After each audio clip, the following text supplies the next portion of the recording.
বিবাহ অনুষ্ঠানৰ মানিকী মধুৰীস্বৰূপ বিয়ানামসমূহ এফালে অসমীয়া লোক সংস্কৃতিৰ অমূল্য সম্পদ, আনফালে নাৰীৰ প্ৰাণৰ আবেদন ক্ষিপ্ত স্বতঃস্ফূৰ্ত ভাগীৰথী ধাৰা। সেই তাহাঁতিৰে পৰা মুখ বাগৰি প্ৰচলিত হৈ অহা কোমল শুৱলা এই বিয়ানামসমূহ অনাক্ষৰী সহায়তীৰ কি যে চমৎকাৰী যাদুকৰী সৃষ্টি। নাৰী মনৰ আবেগ অনুভূতি আনন্দ ফূৰ্তি বিষাদ কাৰুণ্য কিয়েই বা নাই এই বিয়ানামবোৰত। সেয়েহে বিয়া বুলিলেই অসমীয়া নাৰী হৃদয় আলোড়িত হয় বিয়ানামৰ সুমংগল ধ্বনিৰে, বিয়ানামৰ অমোৰা সুৰেৰে। পৰিতাপৰ কথা যে এই নামসমূহ আজি বিলুপ্তিৰ পথত। সেয়েহে আহক এৰাণী বিয়ানামত আকণ্ঠ নিমজ্জিত হৈ খন্তেক সময়লৈ হেৰাই যাওঁ সেই অমিয়া মাধুৰীৰ মাজত। আৰম্ভ কৰিছোঁ জোৰণৰ নামেৰে।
জোৰোণৰ ভাৰ পাচি লৈ দৰাঘৰীয়া কইনাঘৰৰ পদূলিত উপস্থিত হয়গৈ।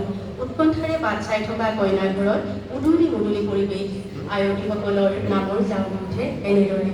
কইনাৰ মাক সজোৱা, কইনাৰ মাক সজোৱা, ধূপ চাকি জ্বলোৱা, জোৰোণ আহি ৰৈ আছে আদৰকৈ ওলোৱা। ভিতৰত তাই দেৱে কইনাৰ মাক সজোৱা, কৰে কান্দা কটা কইনাৰ মাক সজোৱা, জোৰোণ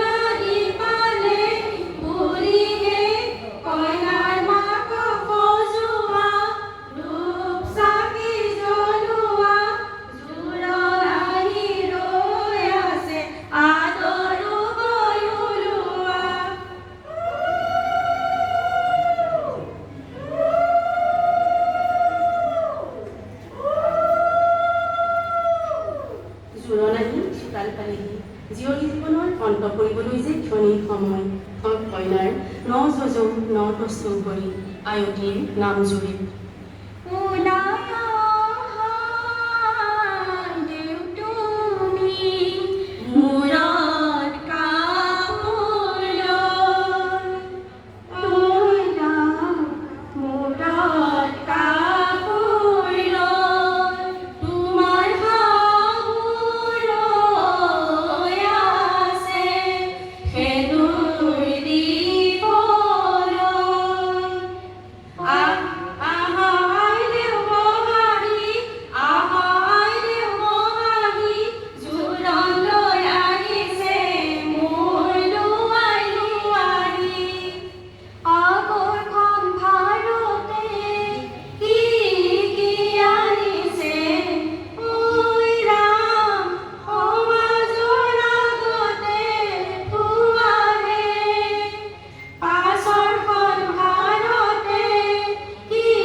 চেনেহেৰে লালিতা পালিতা হোৱা কন্যাগৰাকী প্ৰত্যেকতে কৈ পৰে আনৰ ঘৰৰ লখিমী পিতৃগৃহৰ অলংকাৰেৰে গ্ৰহণ কৰে স্বামী গৃহৰ অলংকাৰ আমাৰ আয়তীয়ে গায়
প্ৰাণবন্ত কৰি তোলে উৰুলিৰ জোকাৰ আৰু নামৰ মাজেৰে দৰা কইনাক নুৱাবলৈ পানী তোলা পৰ্বও সেয়েহে সৰহ হৈ উঠে এই গীতবোৰৰ মাজতে ৰাম কৃষ্ণ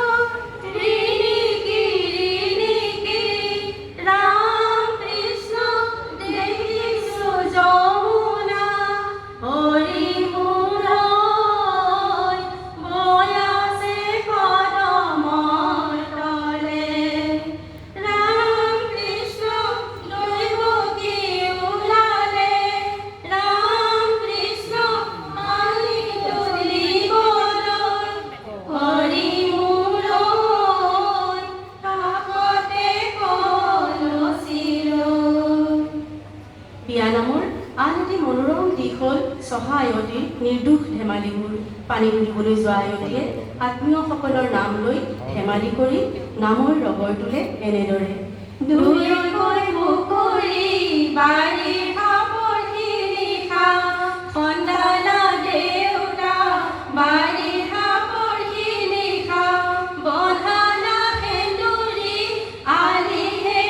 Bye.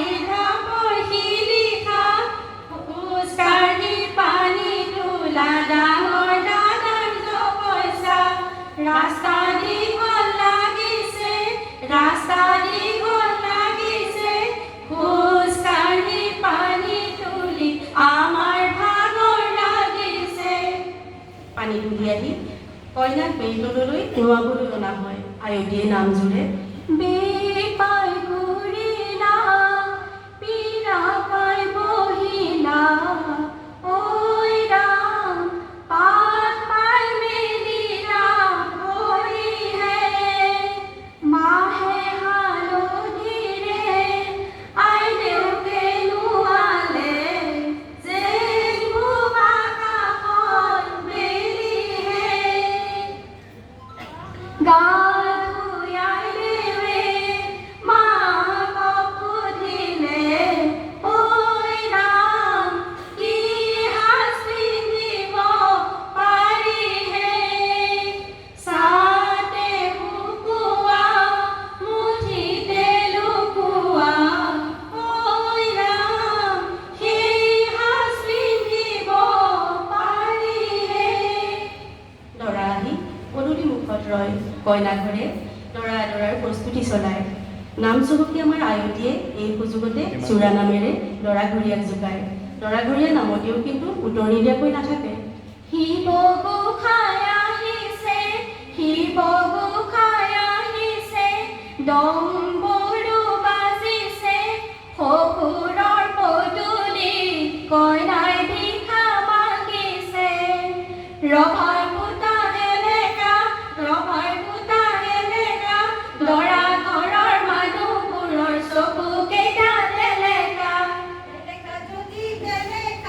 তেলেকা যদি তেলেকা আমি চুৱা পাছিলা তোমালোকে চেলেকা জন্ম ঘৰখন এৰি যোৱাৰ বেদনাত কইনাৰটো চকুৰে চকু নুনি কৰে কইনা ঘৰৰ বেদনাগত হৃদয়ৰ কাৰুণ্যবোৰ আয়তীৰ নামেৰে আৰু কৰুণিত হৈ উঠে এনেদৰে পুতু